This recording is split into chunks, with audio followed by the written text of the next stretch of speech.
जय श्री हरि। आज हम लेकर आए हैं उत्पन्ना एकादशी का महत्व और उसकी कथा। कहते हैं इस दिन का व्रत रखने से हर प्रकार के भय, दुख और पाप नष्ट हो जाते हैं। तो आइए शुरू करते हैं। उत्पन्ना एकादशी वह पवित्र दिन है जब पापनाशिनी एकादशी देवी का जन्म हुआ था। यह एकादशी सभी एकादशियों की जननी मानी जाती है। इस व्रत को करने से मनुष्य को अपार पुण्य, सौभाग्य और मोक्ष की प्राप्ति होती है। आज हम लोग उत्पन्ना एकादशी की कथा को प्रारंभ कर रहे हैं। इस एकादशी की कथा सुनने मात्र से ही सभी पापों को नाश होता है और पुण्य की प्राप्ति होती है। जो ये व्रत न भी कर रहे हों वो भी ये अगर कथा सुने तो बहुत ही शुभ फल की प्राप्ति होती है। कथा कुछ इस प्रकार है। उत्पन्ना एकादशी की कथा। एक समय की बात है। सृष्टि निर्माता ब्रह्मा जी के पुत्र मारीची ऋषि थे। मारीची के पुत्र का नाम बैकुंठ था। बैकुंठ अपने शक्ति और तेज के लिए प्रसिद्ध थे, लेकिन उनका व्यवहार बहुत कठोर था। एक दिन देवता और दानवों के बीच भयंकर युद्ध छिड़ गया। दानवों के अत्याचारी शक्ति इतनी बढ़ गई कि देवता उनसे हारने लगे। सभी देवता भयभीत होकर भगवान विष्णु की शरण में पहुँचे। भगवान विष्णु को उनकी रक्षा के लिए अत्यंत तेजस्वी, शक्तिशाली और दिव्य स्त्री को उत्पन्न किया। यह देवी थी एकादशी। जैसे ही एकादशी देवी प्रकट हुई, पूरे लोक में प्रकाश फैल गया। उन्होंने युद्ध भूमि में प्रवेश किया और पल भर में ही दानवों का नाश कर दिया।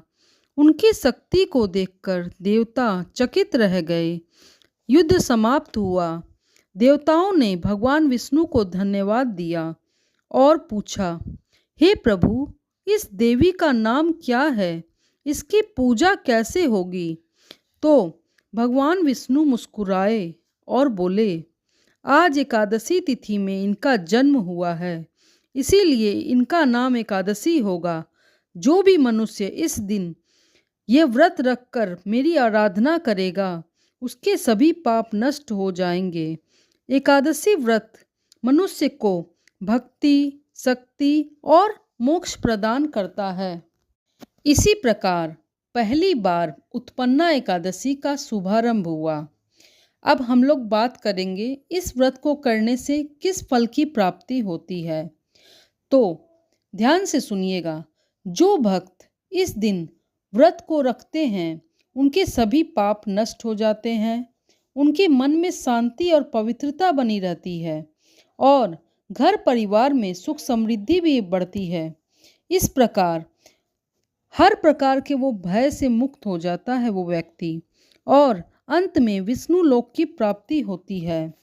अब हम लोग जानेंगे कि इस व्रत को करने के लिए किस पूजा विधि का उपयोग करना चाहिए। तो उत्पन्ना एकादशी के दिन प्रातः स्नान आदि करके व्रत का संकल्प लें।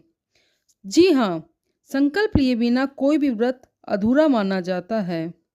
भगवान विष्णु, लक्ष्मी नारायण या श्री कृष्ण भगवान की पूजा करें। उन्हें तुलसी दल चढ़ाएं, पीला प्रसाद चढ़ाएं और पीला वस्त्र अर्पित करें।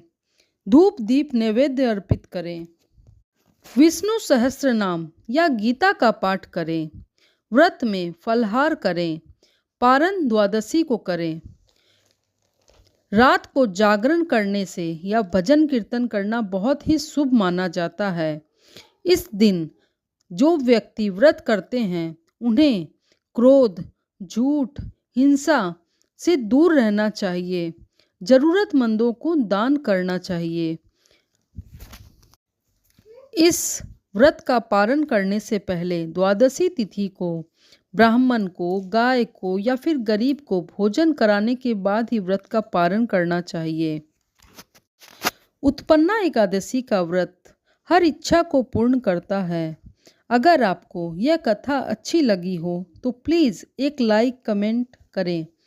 जय श्री हरि लिखना कमेंट में न भूलें। हमारे वीडियो सबसे पहले देखने के लिए इस चैनल को सब्सक्राइब जरूर करें। जय श्री हरि, जय श्री विष्णु।